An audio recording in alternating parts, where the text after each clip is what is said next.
চলো, এখানে হচ্ছে আলু বেগুন দিয়ে কুমড়ো দিয়ে পালং শাকের তরকারি করেছি, ঠিক আছে। আর এই যে এটা হচ্ছে ভাত, আর এই হচ্ছে তেঁতুল দিয়ে টমেটো দিয়ে ডাল করেছি, তেঁতুল টমেটো দিয়ে ডাল হয়েছে। আর এখানে হয়েছে মা যেহেতু পালং শাক খাবে না, তো মানে সেজন্য মায়ের জন্য হয়েছে আলুর দিয়ে পনির দিয়ে তরকারি।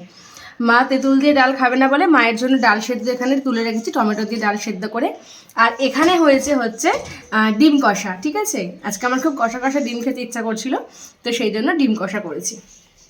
আমার ডিম কষাটা আরও একটু মাখা মাখা, মানে একদম শুকনো শুকনো খেতে ইচ্ছা করছিল, তো মা বললো যে একদম শুকনো করিস না, ভালো লাগবে না, একটু গামাখা গামাখা কর, তো সেই জন্য গামাখা গামাখা করেছি আর কি।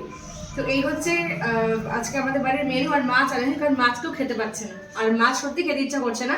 দুদিন ধরে বাবা মাছ নিয়ে আসছে, পুরো মানে মাছ ধরে ধরে 3 পিস 4 পিস মাছ ধরে ধরে ফেলে দিচ্ছি, কেউ মাছ খেতে পারছি না, না আমি খেতে পারছি না মা খেতে পারছে। তো সেই জন্য বলেছি এখন 2 একদিন মাছটা বন্ধ রাখতে। তো চলো টাটা, খেয়ে নিই।